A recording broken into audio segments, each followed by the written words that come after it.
It was one of those golden mornings in Seattle, when the light danced across the skyscrapers like tiny shards of hope.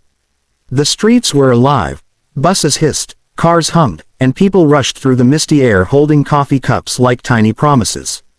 Inside the Blue Harbor Cafe, a small corner restaurant with warm lights and the scent of cinnamon, Emily Parker was on her 4th hour of her shift. She smiled at every customer, though her eyes told stories of sleepless nights and quiet tears. Life hadn't been kind.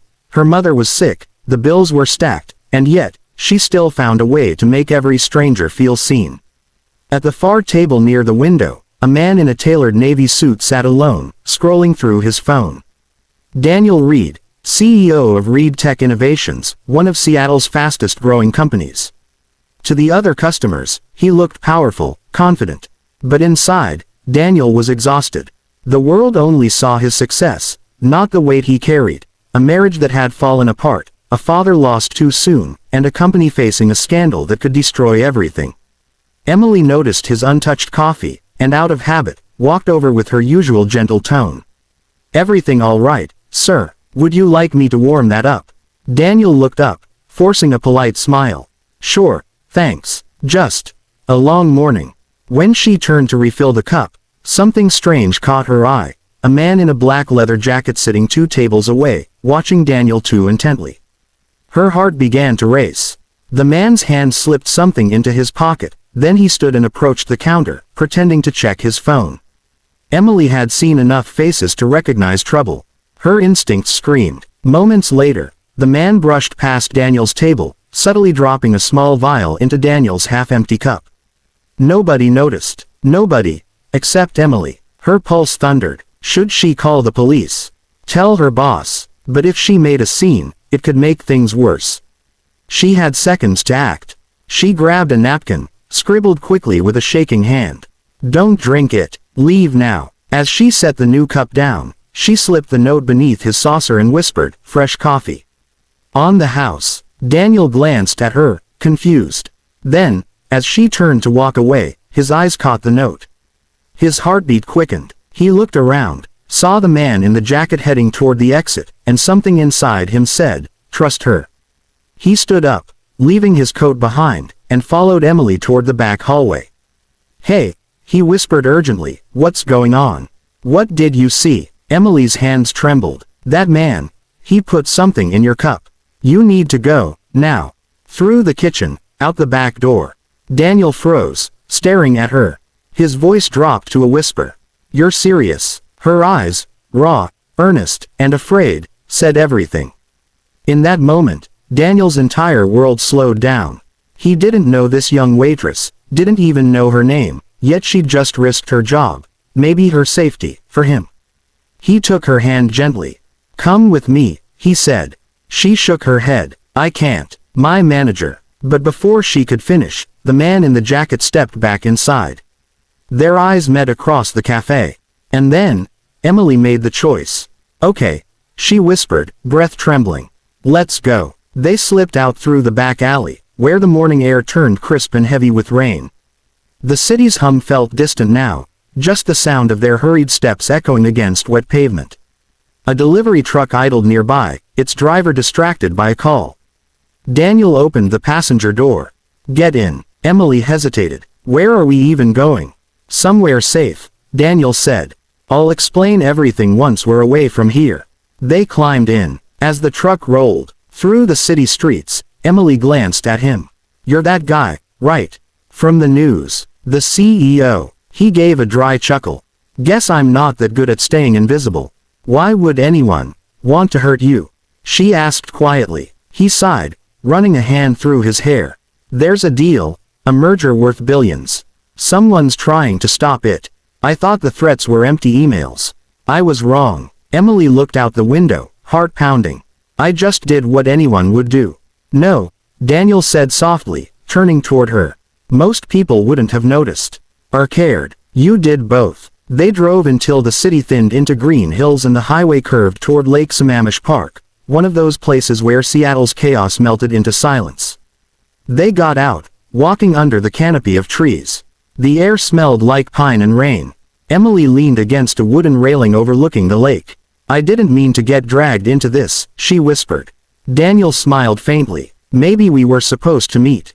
For a moment, silence, only the soft lap of water against the shore. She looked at him, searching his eyes. What now? I'll call security, have them pick us up. And, I'll make sure you're safe. But just as he dialed, a dark SUV appeared down the dirt road. The same man stepped out. Emily's breath caught. That's him. Daniel clenched his jaw. All right, he said quietly. Time to move again. They ran through the park's trail, their shoes splashing through puddles, breath visible in the cold air. A passing motorbike roared down the hill. Daniel flagged it down. Please, he told the rider, we need help. Emergency. The biker, a young man in a leather jacket with kind eyes, saw their fear and nodded. Hop on, both of you. Emily clung to Daniel's back as the motorbike sped through the winding forest road, raindrops slicing across their faces. When they finally reached a small diner on the outskirts of Issaquah, Daniel exhaled for the first time in what felt like forever. Inside, they sat at a corner booth, trembling but safe. He looked at her, this waitress who'd risked everything. You didn't even know me, he said quietly. Why help? She met his gaze. Because, my mom always said kindness isn't about knowing someone. It's about seeing their pain, even when they hide it. His eyes softened. Your mom sounds wise. She's sick, Emily admitted. Cancer. I'm working double shifts just to afford her meds. Something shifted in Daniel's chest. Guilt, gratitude, and awe. Emily, he said, you saved my life. Let me help you now. She shook her head. I don't want charity. It's not charity, he replied. It's kindness. Returned. Outside, sirens approached. Security cars arrived, followed by police. The man in the black jacket was caught near the park entrance. The threat was over. As the officers took statements, Emily sat quietly, staring at the lake. For the first time in months, she felt something new, not fear. Hope. A week later, the Blue Harbor Cafe buzzed again. Emily was back at work, smiling as usual. She didn't tell anyone what had happened. Not her coworkers, not even her boss. She just kept pouring coffee, one cup at a time, as though nothing had changed. Until a black car pulled up outside. The door opened, and Daniel stepped out, dressed casually this time, no suit, no entourage. Her heart skipped. You came back. I said I would, he smiled. Can we talk? They sat at her corner table, sunlight spilling across the floor. He slid an envelope across to her. What's this? She asked. Open it. Inside, a letter of acceptance to the Seattle School of Nursing, fully paid. A scholarship under the name The Kindness Grant, founded by Daniel Reed. Her hand flew to her mouth.